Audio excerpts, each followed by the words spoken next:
बाकी भक्त बाबा के दरबार में जाके मैया रानी के दरबार में जाके अर्जी लगाओ तर बड़ी सुंदर भाव में बताओ तर कह तका कि दरबार तेरा दरबार में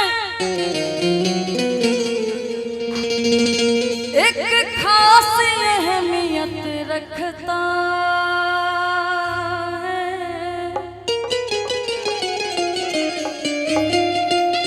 उसको वैसा मिल जाता है जो जैसी नियत रखता है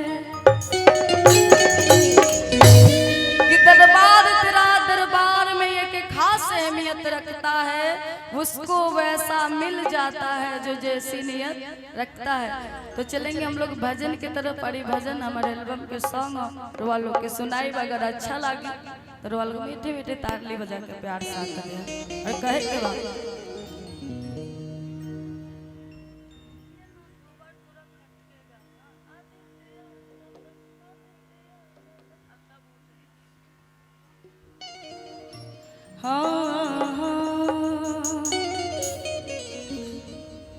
भक्त में रानी के दरबार में जाकर जी लगाओ तर कहता आज इतने यूट्यूबर जुटे हैं बाप रे।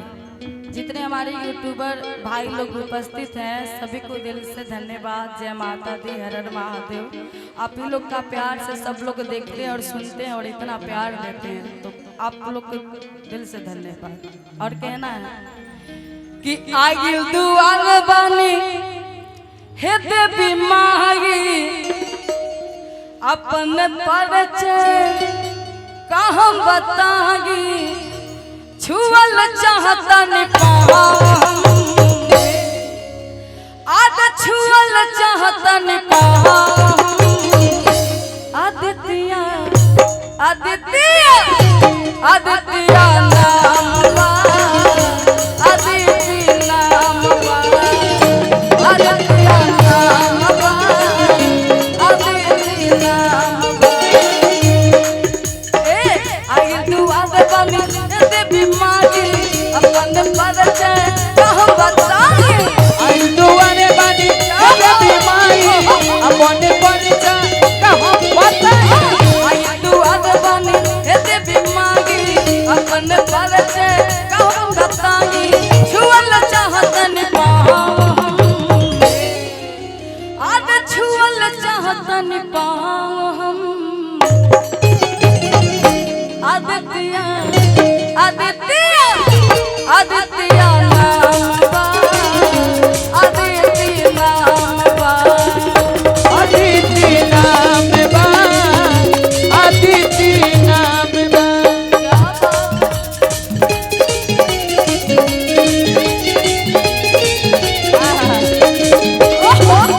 रघु राजा जो कि ये भी उपस्थित है तो एक बार हम चाहेंगे रघु के लिए ताली बजा दीजिए। और बहुत अभी छोटा है बाकी गाने में बड़ा धमाका है। मैं ज़्यादा बड़ाई नहीं करूँगी, जब ये गाएगा तो आप लोग खुद सुनिएगा। बाकी भक्त मैया रानी के दरबार में जाकर अर्जी लगाओ था बड़ी सुंदर भाव में बताओ तर कहता का ए सुनिल सपही के तारल माई भक्त के अपना उबारल माई भक्त के अपना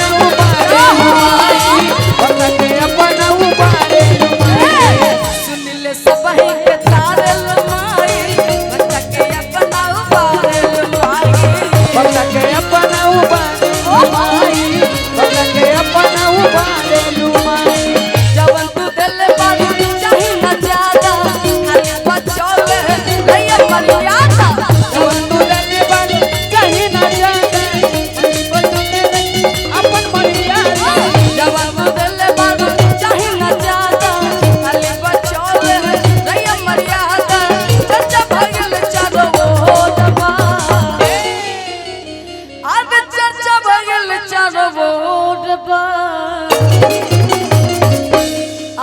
भैया आदित्य आदित्य नाम बा आदित्य नाम बा आदित्य नाम बा आदित्य नाम बा आदित्य नाम बा आदित्य नाम बा आदित्य नाम बा आदित्य नाम बा। और गब्बर साउंड उनके तरफ से बहुत सारा प्यार आशीर्वाद पुरस्कार है। बहुत बहुत धन्यवाद आपका। आपका सच में जितना सेटअप लगा है बड़ा अच्छा बज रहा है। ऐसे ही माता रानी बना कर आपको रखे। बाकी भक्त में रानी के दरबार में जाकर से लगाओ था बड़ी सुंदर भाव में बताओ था कहत का ए मनवा के बात हम कैसे बताएं रहने मामूली दिन याद बनाए रानी मामूली दिन आदित बनाई रानी मामूली दिन आदित बनाई। ये गाना के लाइन में राजन भैया बहुत सारी चीजें छुपल है मेरे जीवन का। पकड़ने वाला पकड़ेगा नहीं तो कोई नहीं पकड़ेगा। ए मनवा के बात हम कैसे बताएं रानी